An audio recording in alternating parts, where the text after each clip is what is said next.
What we're about to talk about now is super important and will be a big part of Silicon Slope's mission as an organization moving forward.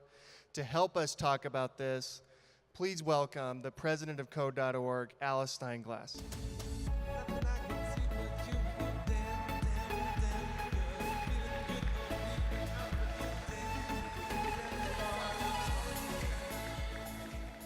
So hi, everybody. I'm Alice, and I want to talk today about two important problems that we need to solve in the 21st century. First, opportunity in a time of automation. We all heard Mitt Romney talk about the jobs that are disappearing. This is a challenge that we need to solve, and the tech industry here needs to solve. The second is diversity of the tech workforce, which we all know has major gaps. Now first, let's talk about opportunity. Computing is the fastest growing, highest paying, and the largest sector of all new jobs in America. You all know that. You all know how hard it is to try to hire computing people into your company. But you may not realize how widespread this is. You know, people talk about Silicon Valley. That's 1/10 of the computing jobs out there, less than 1/10. And you know, 2/3 of the jobs are not even in the tech industry. Every sector, retail, banking, you name it, they are trying to hire computing jobs today, people who know computer science. Every sector is struggling to fill these jobs. And here in Utah, there are currently 4,000 open jobs. They pay an average of $81,000. That's almost twice the average salary in Utah. But the students here are not being prepared to take those jobs. About 400 students are graduating from public universities with computer science degrees. About 400 are able to take AP Computer Science in their high school. That's a challenge that we need to solve to give these students the opportunity for the jobs that are here in Utah. Oh, sorry, slide off. Now let's talk about diversity. The lack of diversity is evident everywhere you look in the software workforce. The numbers, they vary depending on which study, but roughly a quarter or maybe less of the people working in the software workforce are women. We see similar problems at the university level and similar problems when we look at the students taking AP Computer Science in high school. Now, I'm not going to try to solve diversity across the board in this talk. There are challenges in every piece of the problem, and I'm glad that there are other talks today that are talking about things like how we can work in the software workforce to improve diversity. Today, I'm going to talk about the part that Code.org focuses on, which is an important part of the problem, K-12 computer science.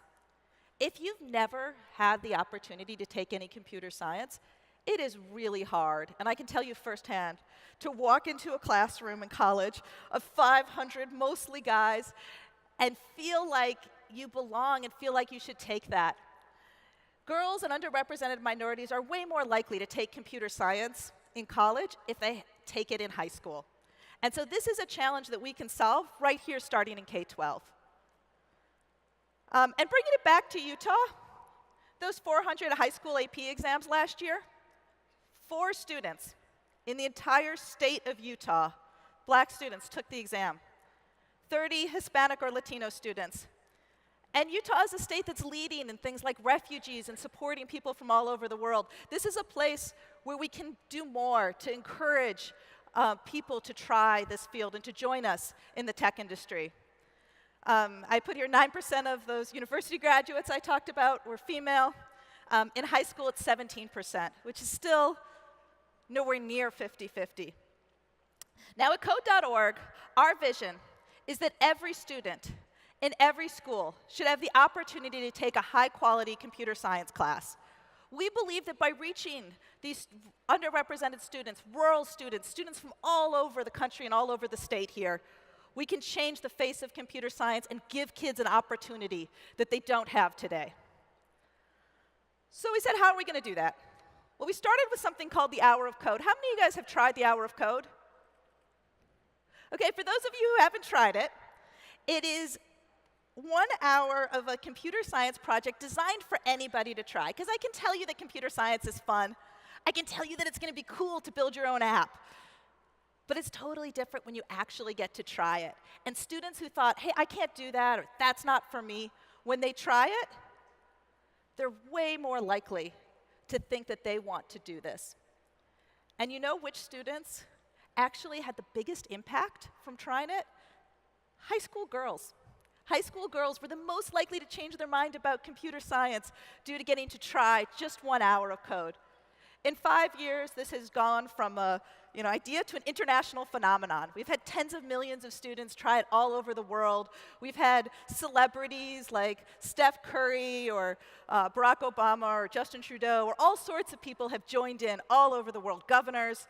And roughly a third of the students in the United States now have done the hour of code in their classroom.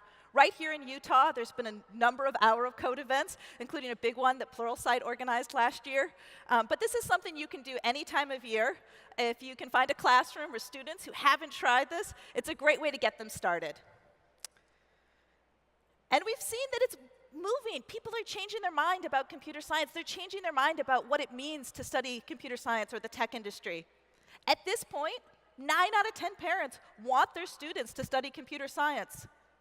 I don't know what's up with the other 10%, but, moving on. And for those of you who do tech here, I am pleased to tell you that we are now, according to Americans, cooler than we were 10 years ago. So 75% of Americans believe we are cool in a way we weren't. So that's pretty good, right? I'll take it. And of course, kids love it.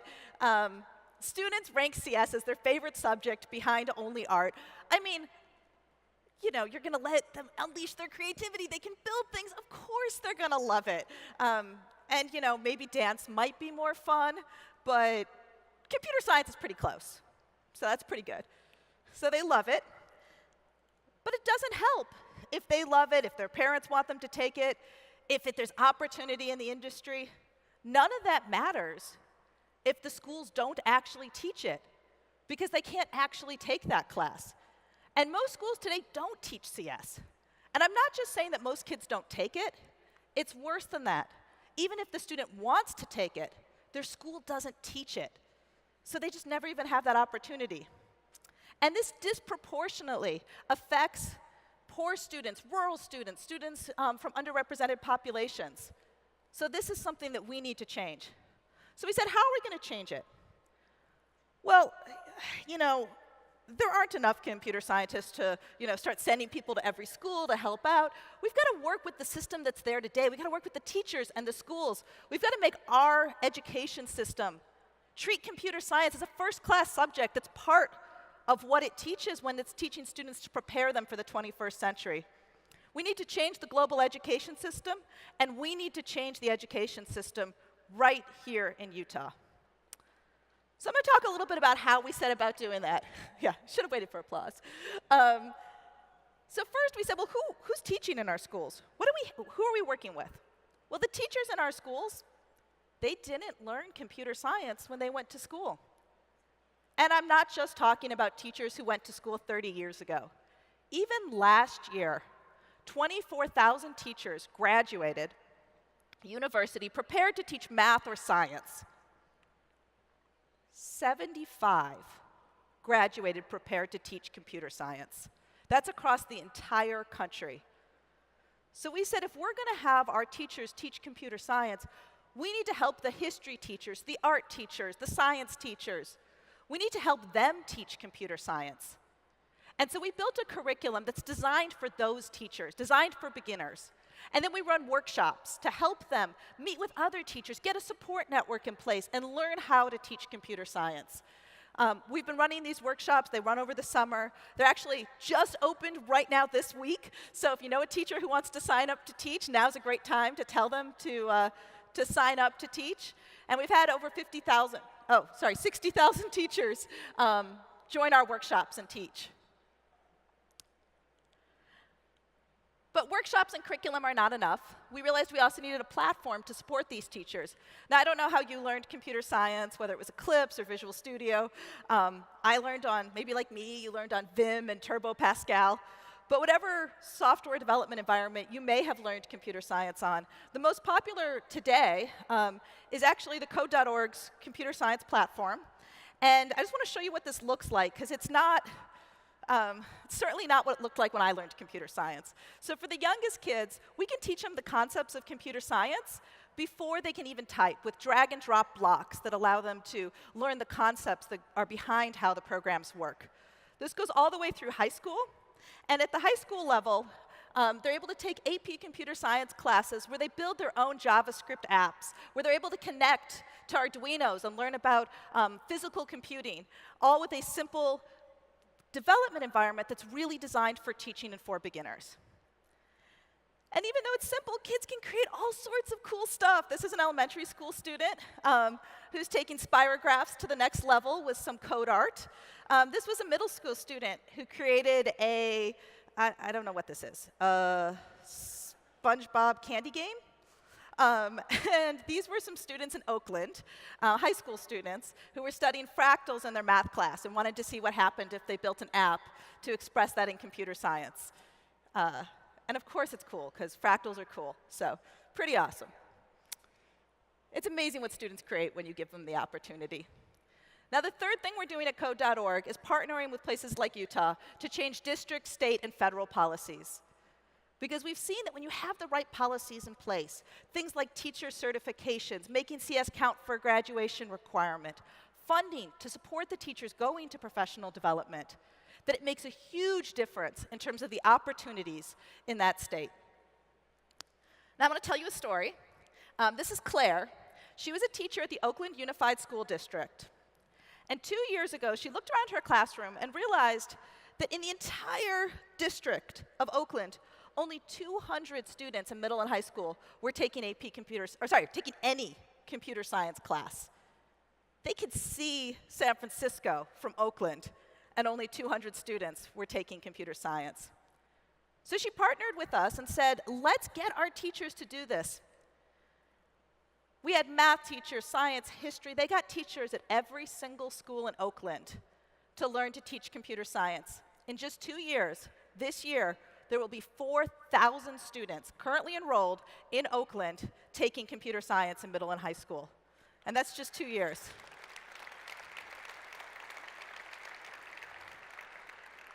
And last year, the AP Computer Science exam, it was popular, all that good stuff. But you know what my favorite thing was? These teachers are amazing. They can do this, right? These history teachers, science teachers, even though it was their very first year teaching computer science, their students actually passed the AP Computer Science exam at a higher rate than they did AP Math, Science, and English in the same district. So these teachers, they took it on, they were excited, they learned it, and they learned it along with their students, and their students are being successful at this, which is just inspiring. And this isn't just about Oakland. The story is nationwide. We're seeing skyrocketing numbers of women and underrepresented minorities taking AP Computer Science across the country. Caveat this, those skyrocketed up to 25% and 20%, so we still have a long way to go, but I love the direction these graphs are going. At this point, we have over 20 million students on Code.org. To put it in comparison, you know, our model is very similar to something like Airbnb. They don't build hotels, we're not building schools. Our goal is to help the people that are there learn to teach computer science and add this to their curriculum. We have about as many teachers as Airbnb has hosts, and on any given night, there are about as many people staying at Airbnb hotels as there are students in Code.org classrooms. But my favorite part is who these students are. Almost half are female, almost half are underrepresented minorities, and almost half can't afford lunch, but are now taking a computer science class.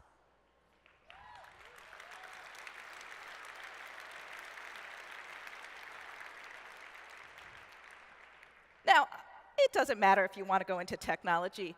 Learning how the internet works, or how apps work, or how all of this technology around us works is useful for any career. But I was pleased to see that almost 70% of our high school AP Computer Science students last year did want to go on and study more computer science, which I think is a key indication that if we give our students, if we give our children this opportunity, they want to keep going. We just have to unlock it for them. Right here in Utah, I want to share more good news. We've been partnering with the Utah STEM Action Center and the Utah Board of Education to help teachers begin to teach computer science to our students here in Utah. So far, we've had over 700 elementary school teachers join our workshops to learn to bring this to their classrooms. We've had over 90 middle and high school teachers join us. And we've had an additional 5,000 teachers create teacher accounts to start doing this on their own. They've reached over 300,000 students here in Utah, which is fantastic. I also have more good Utah news. This is, I don't know if you've heard of our Utah Landscape Report. Sorry, not our, the Exploring Computer Science Education Pathways, ESEP, has been partnering with the Governor's STEM Action Center staff, the Utah Board of Education, and with education experts to understand what's going on here in Utah. They're doing a landscape report to understand the opportunities and the challenges and where we can go next. If you want to get involved, I'm going to leave this up for a second. Take a cell phone photo of this slide. They want some representatives from industry to participate in their focus groups. So you can contact Lynn or Helen to get involved in that and help them see how industry can play a role here in the landscape in Utah. More great momentum here in Utah. SB 93 passed in 2016, which had funding for high school teachers to earn CS endorsements. SB 190 passed in 2017, just last year. It provides grants for schools that want to run their own CS projects to figure out how to bring computer science into their schools. We also have the Governor's IT Pathways program.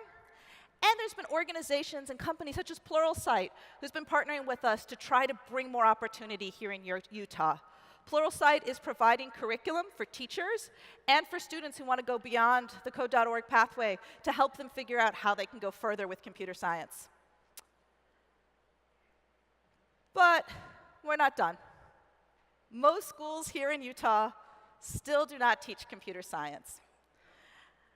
And this is something we critically need to change. So what's the next step? We need a state strategic plan here in Utah. The Board of Education is going to take the lead on helping figure out how to bring this into our schools. Our teachers are the ones who are going to go do it. They're the ones who are going to bring it to their classroom.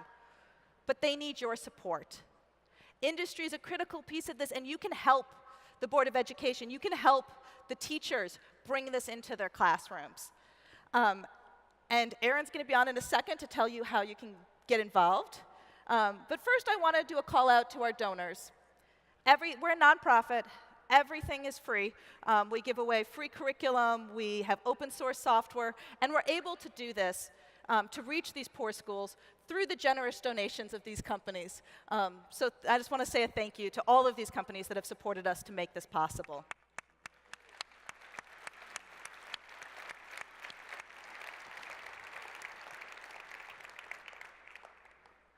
And now, I would like to invite Aaron back on stage to tell you how you can join the movement here in Utah. All right, let's welcome back the CEO of Pluralsight, Mr. Aaron Sconner.